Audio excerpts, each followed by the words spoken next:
All right, great. Good afternoon, everybody. I'm Joe Mizzi, and I'm the president of the Michigan Paint Horse Club, and I have the distinct pleasure today to be here with Mike Hachtel. Mike, as you all know, is one of the premier trainers in the pleasure horse world, and he has had phenomenal success over the years with paint horses, and we wanted to take some time to pick his brain today and get some updates from Mike on what's going on at this strange time in the show horse world. So, Mike, first of all, how are you? I'm doing very well. Thank you very much. Mike, how have your training objectives changed with all this extra time away from the show pen? I wouldn't say that my training really has changed. I think you have a system. You have your system in place that you've had for several years, and I just believe in the same system. So, I'm really a futurity oriented guy, pleasure horses, hunt seat horses. So my futurity program has really just, everything's always really kind of stayed the same. I don't really run the highway too awfully much until, gets to be June or July and August, those months of the year. So, to spend more time here at home and not be going to the shows, it's pretty much the norm for me. Okay. I think what I feel maybe different in any category would be that you get to spend more time. Maybe our deal is always a timeline, a deadline, right? So sure. Now with maybe not such a timeline on our shoulders or a deadline on our shoulders, we're able to maybe spend a little more time evaluating and spending more time with those young horses, and where maybe you may not have been able to spend quite as much time before you had to make a decision. I think now you get to make a decision on a longer time frame. Yeah, that makes sense. So you're not really doing anything that much differently than you've done in the past, especially with your younger ones, are you? That is correct. And I also think that maybe it's been a little bit better for the young ones this go around, because you're getting to you're not gone. You don't have to leave on a Friday and be home on a Monday.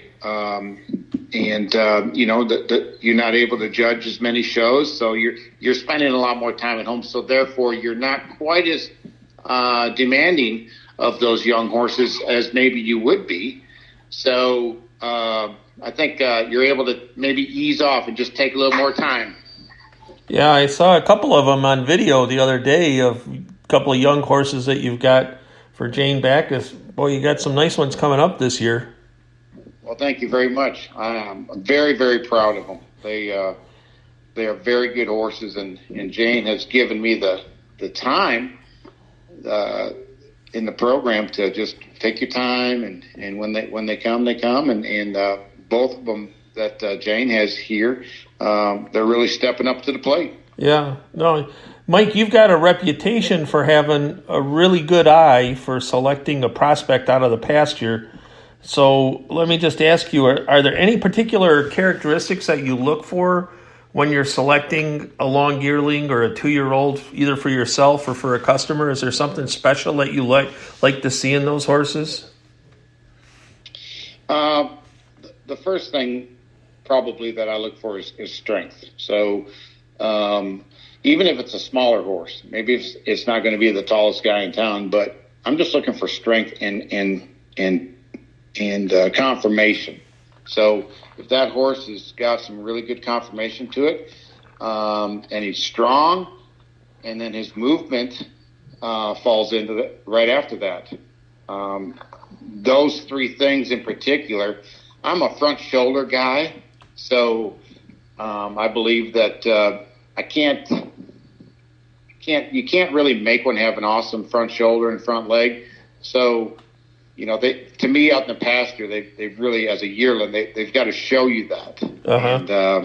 And if they've got knee loping across the pasture, they're probably going to have knee when you're riding them. So I look for the ones maybe have a really good shoulder on them, and then the strength.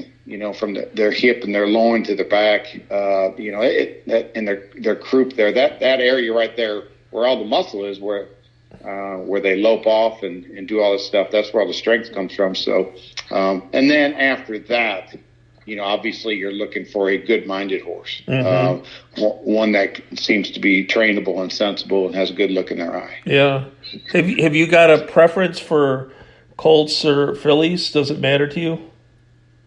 It really doesn't matter. I know a lot of people, they're like, oh, I like the geldings and as opposed to a mare. I've had a lot of mares, and you've beaten us with a couple of them.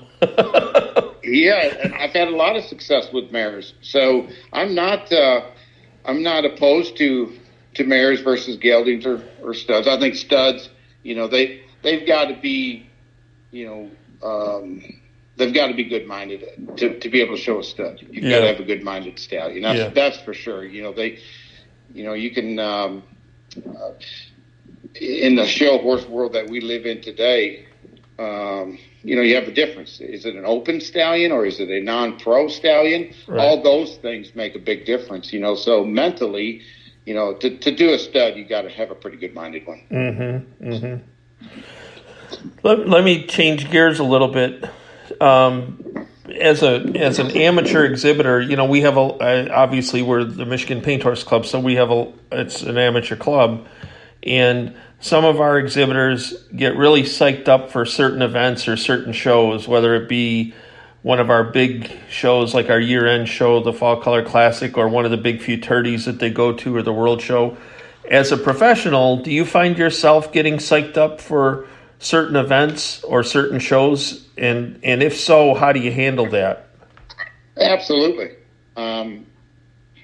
Absolutely. In the horse show world, for your amateur horses or open horses, it doesn't matter. You're looking for the horses to peak. You cannot have your horse peak, all year long. So you have to determine when that horse needs to be peaking and when he needs to have his A game on.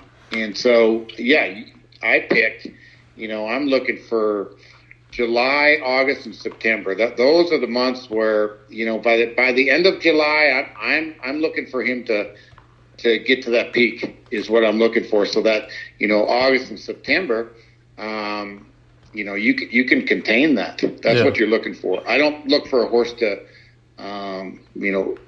look its absolute best in April or May. I'm looking because I deal with such young horses all the time that, you're looking for them to peak July, August, September, and, through their October. So if they're not peaking in July, you're really looking for August, September, and October for sure. And what about yourself personally? Do you get yourself revved up at certain times of the year for certain shows? Absolutely. The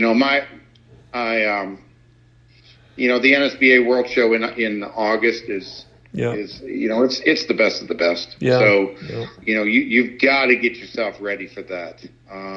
So I really kind of build myself and I build my mind and my body to be ready for that. And then that leads into September for the Paint World Show. And then, now, October is the Congress.